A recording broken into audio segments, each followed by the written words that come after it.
my alarm was up for 4:00 and it said, GTFU, get the fuck up and crush your day. Yeah. And I wasn't able to. When I was a teenager, I was paralyzed. In my 20s, I had my injuries. In my 30s, I had my knee rebuilt. In my 40s, I had something that was worse than being paralyzed. I was crippled by fear, pain. I was debilitated, and I had no way that I could think of at that point. It was like the lowest of low. I wasn't sleeping. Right. And I noticed that the episodes of pain went from 4 hours or 5 hours to 3 hours to 2 hours to minutes. If you would have said that in 2020, forget what I looked like, I would have been petrified to take a step to push that 400, 500 pound sled. I say that every day. My greatest responsibility is to stay healthy for those who need me.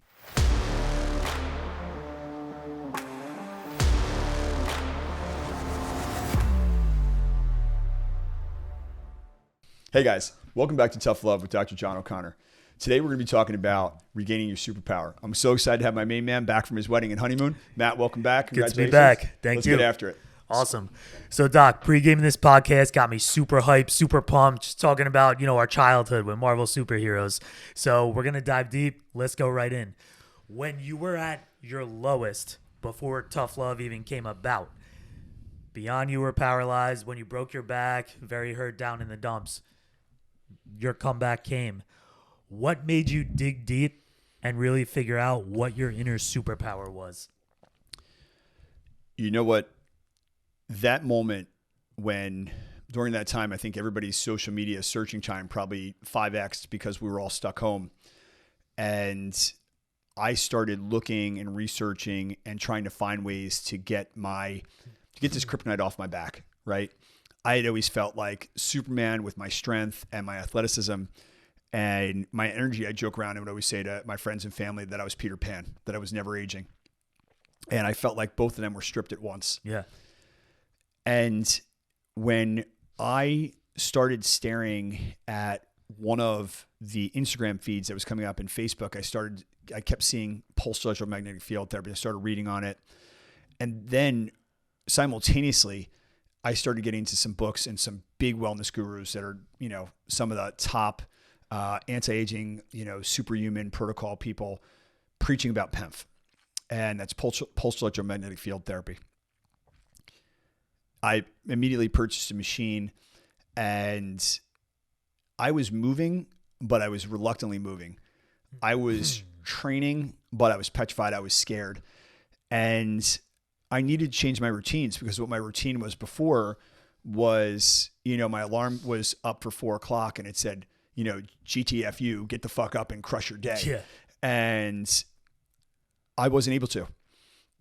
And I didn't want to change the rituals, routines of getting up early. So I had to change how I approached it. Audible. And so when I wrote that Audible in my head and it became my script in my Bible, it was get up at 4:30, 4:45, get on the PEMF machine. And the Pulse PEMF product is absolutely amazing. I use the bed, every morning from 4:30 to 5:30 or 5 to 6, as you guys know, because I'm blowing you up at the ass crack of dawn checking in. And I go through it. I go through my meditation. And I started noticing the aches and the stiffness. And as we've gotten better utilizing technology, as in our practice, I can start focusing on areas of pain and treat those areas and really intensify the electromagnetic field going there and take the ache right out of it. Right. And, step by step with, my trainer Evie and, my formulation, my anti-aging protocol that I'm on with regards to the peptides and everything that I do, I started feeling me come back. And it wasn't even me. It was an entirely new superhero, if you will. Inner power. Yeah. And it really has transformed me. It transforms how I speak to people when they get an injury. And I heard it the other day, like I had met a stranger. We were talking about injuries, and older guy was about to have a major surgery and didn't really know him. Knew I was Doc. He's like, Dr. O'Connor, nice to meet you. It was a pleasure. And he was holding his arm. He's like, yeah, I have a shoulder replacement coming this week. And I was like, wow. He's like, I've never looked at a setback and injury as anything other than the next challenge. Yeah. And I'm like, it felt like, sometimes people are speaking through the voices of angels, right? And it's the truth. Like if every person had that approach depression, anxiety, sadness would be null and void, right? Because you'd literally say, hey, I had a bad day. What did I learn? How do I get better? Right. Right. For me, I know I don't break my rituals and routines with regards to, 7 days a week I'm on PEMF. When I know I'm going to have a hard training day, like I'm filming tomorrow, fitness, those fitness videos, when I think a lot of people ask me, hey, why are you doing that? When I was a teenager, I was paralyzed. In my 20s, I had my injuries. In my 30s, I had my knee rebuilt. In my 40s, I had something that was worse than being paralyzed. I was crippled by fear, pain. I was debilitated, and I had no way that I could think of at that point. It was like the lowest of low. I wasn't sleeping. Right. And I needed a comeback because we talk about the Marvel heroes and the Rockies and this and that. There's always a comeback. It was always, getting up after you got knocked down. And I love that. I loved being that person. I love that energy. I loved inspiring somebody and taking a knee in the clinics over the years with a young kid that took an injury and look at him and say, hey, you know what? When I was your age, I was paralyzed. And I would tell my mom every day, and she'd be crying looking at me because she's like, I can't believe how brave you are. I'm like, Mom, I'll be better tomorrow. Right. And I lost that part of me. And I laugh because, we always talk about supercharging the cells with PEMF, and we speak that language to our patients, and I can feel it. And I get up and I go through my routines and I look at it like, oh, I'm stiff, no big deal. I'll get through it. I have an ache. I can get through it. And you realize that it's kind of part of the process, right? And, with age comes wisdom, we hope. And I love telling people, I'm like, I think you're going to have some stiffness, and there are days I wake up feeling great. But now that I know that I have the Pulse PEMF technology, that I can have that, the fear is almost gone.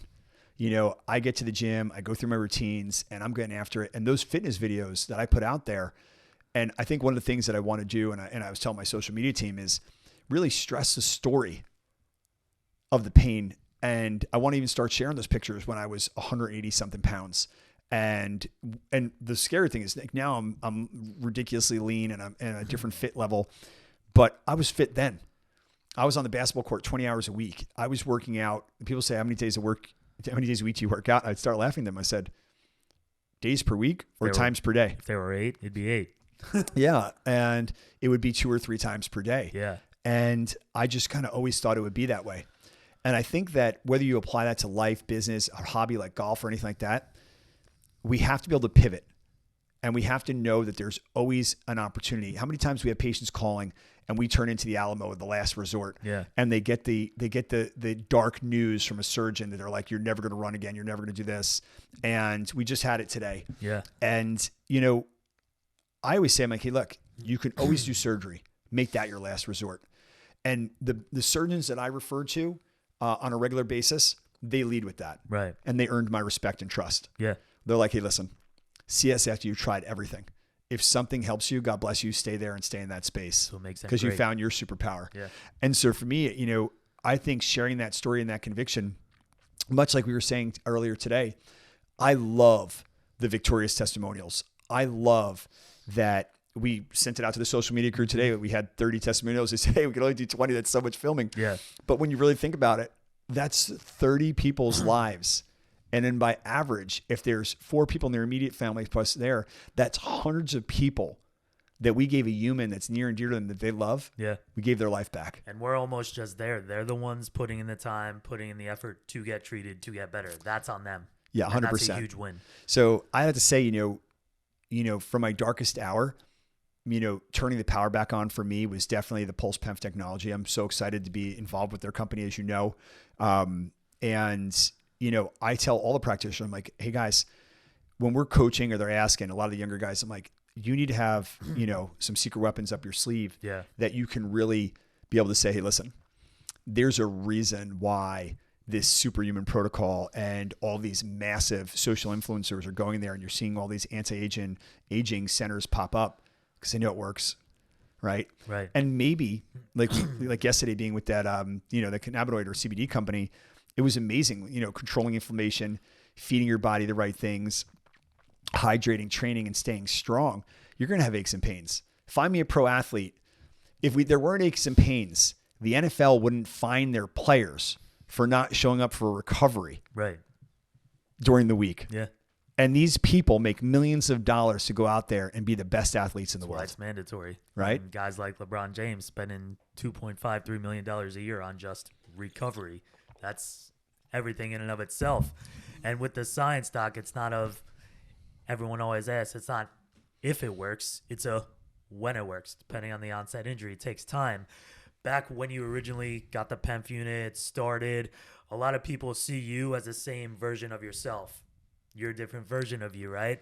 So did you flip the switch and just wake up, new version, let's go? Or was it a day-by-day, step-by-step, hour-by-hour process to get to where you are today?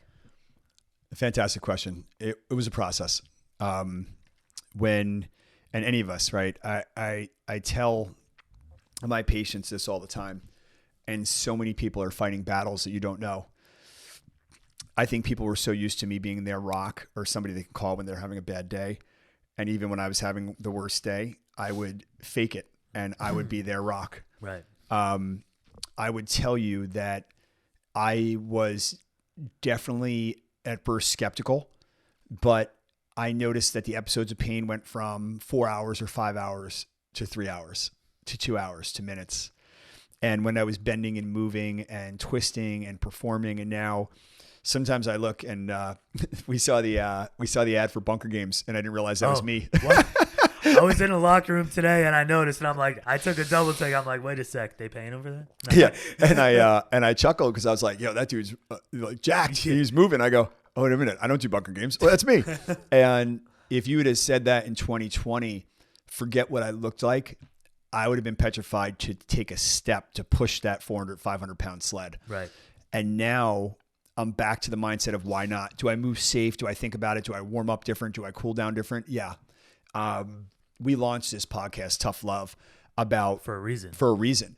That our rituals and routines and our consistency, when you listen to the best business coaches, the best influencers, their consistency is amazing, right? Again, my social media team, these guys are young, but their wisdom is beyond their years and age. And I always compliment them because probably one of the best basketball trainers that I ever had the pleasure of being around was a guy by the name of Gannon Baker. And he talks about athletic age. So I think he was referring to LeBron James at the time, was 18 or 19, even Kobe, which were, two players that were arguably greatest of all time in their skill sets, and LeBron's still playing. And at 18, he would say that, he has the mindset of a seasoned pro. And so I think that when you can achieve those kind of things, I think that age is relative. For me, I was talking to one of my favorite people, and they were saying, how come you always refer to yourself as, 49 or 50? I say, I'm proud of it.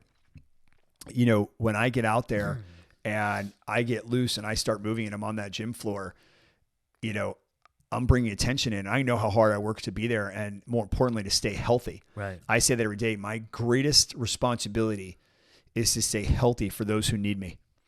And I know that I would serve and I would be there in my level of servitude and the desire to provide a valuable service is probably one of my greatest strengths, but what has put me in a situation to want to chase that is feeling the amazing effect of the PEMF and the different modalities within our core four that we marked to be there, and in a smaller level, when I had my microfracture repair about a decade ago on my right knee, we built out our first, amazing facility. Yeah. And I was blessed by having a friend, by the name of Michael Rowe, and absolutely a fantastic human. And he gave me insight on Jason Kidd's recovery, who had a microfracture repair. Right. And, gave me some names at the time. He was one of the top guys for the New Jersey Nets before they moved to Brooklyn. And I did all the research I could, and I built out our Red Bank facility to emulate that. I did the water rehab. I got the anti-gravity treadmill. I know that was something Kobe was using. So we bought a $50,000 treadmill, and we brought in all that stuff initially for me, but realized, hey, you know what? If I can get back to me, so can you. Right. And I think that's why this episode today for all of our, our followers, and I know my social media team today was to say, give a shout out. And I believe we have some really super loyal YouTube followers that are on every week. And for all of you guys, I just want to say this. I believe you can go out and just DM into us. We'll come up with a comment at the end, but something along the lines of Freeze Friday. And anybody that reaches out that's on and watching us every week, you'll get a free treatment this Friday or any Friday up to the end of the year. Yeah. All right. So I think loyalty, is something that's so important. And, I think that we want to have a value, but I think appreciating that is something that's amazing. I inspired 2 patients the other day, and I ran into a podcast, and the public speaker motivator by the name of John Gordon was absolutely amazing. And I walked into a patient room today with a patient dealing with anxiety, chronic pain, fell off a bike, and he literally put his fist up and goes, 5 Ds. And I chuckled, and Ed Milet, who is just a spiritual man and a wonderful leader and orator, he turns me on to a lot of great things. And I think when you're an academic and you're a healthcare and you have the title of doctor of any type, right? And there's always going to be ugly people out there that say, oh, you're just a GP, or you're just a chiropractor, or you're just a CSCS. Our job is to be a leader, right? And whatever your designation is, I always say be the best at it. Right. And, I compliment you all the time about your respect for your father. Mm-hmm. And one of the things that brought tears to my eyes, and God knows, the world knows how much I love and adore my dad. And you were talking about him having, working at ShopRite and the job and that level of respect. And I was choked up because I always loved, my dad coming home and, being covered with sawdust and being a laborer and worked a hard day, and the look my mom had in her eyes, and she was so proud of him. And to me, it was like he was a cowboy, because when, being a young boy and he had to go out for storm work, you're looking outside and it's like thunder and trees are going down and ripping, and you're so proud of that. And, and that was his superpower. Right. And so for me, I knew getting back to my superpower was getting back to health and then sharing that journey. Right. So I think that's a great question. I think that for me, it was overcoming the fear. It was the rituals and routines, creating them, recreating them, and then consistency of practicing them. I think the one thing I'm learning as I'm in this social media world is the most consistent people are the ones that are crushing it.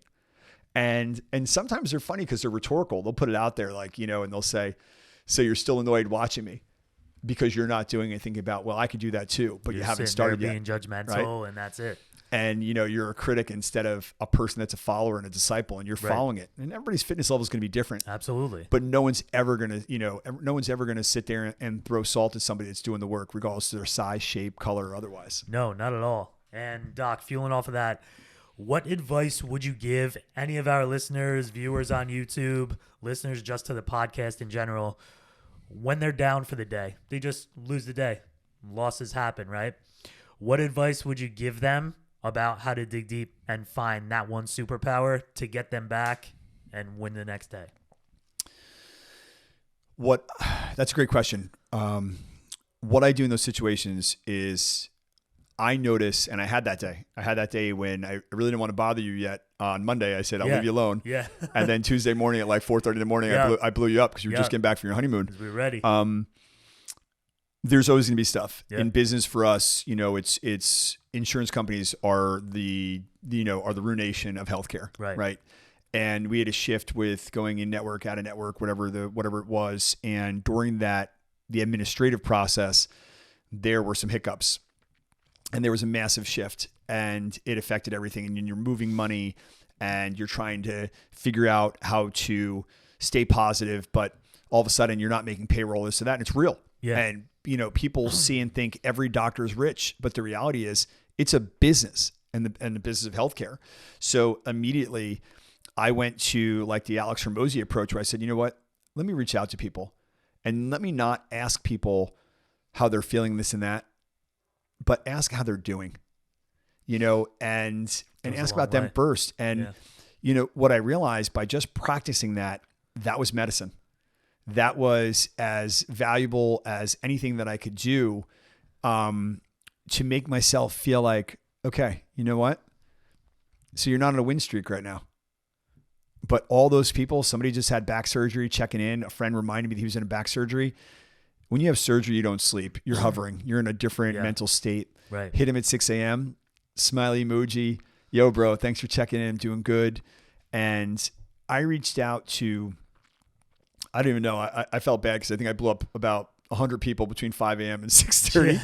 And they got back at their normal times. It was, Uh-huh. like 8, 10, Yeah.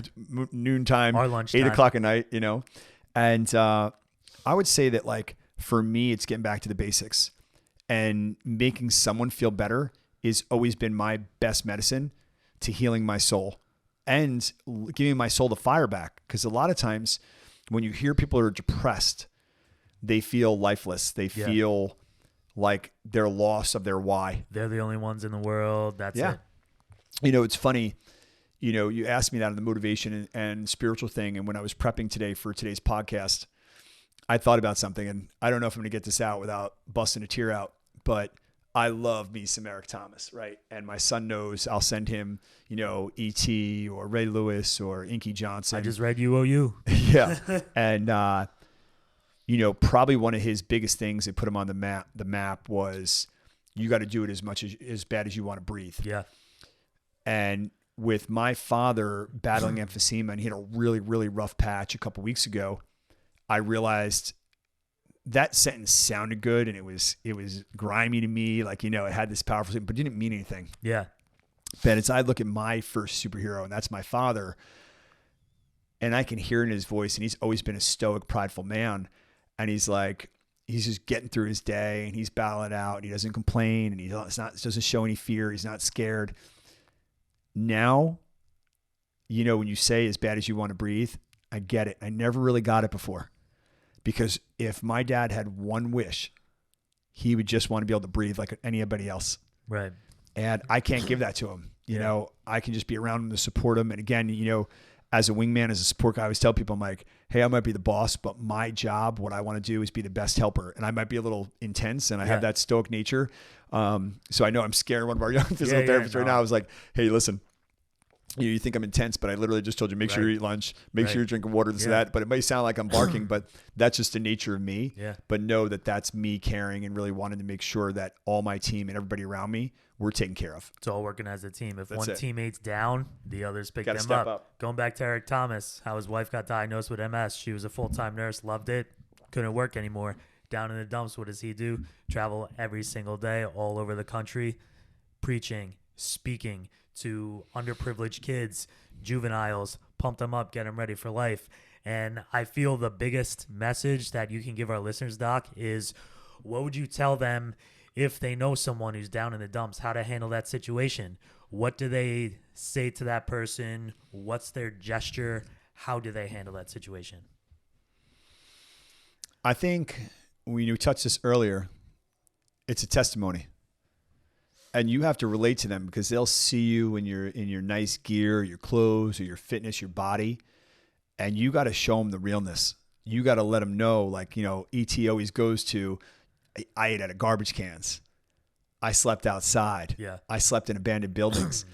And you don't realize, like, as me as a basketball trainer, as a coach, I have always brought that every single day. And I've never experienced that type of hardship. Yes, if I experienced it with, like, what he's dealing with his wife, where I was paralyzed and I fractured my skull, I had my knee rebuilt, and I'm still coming.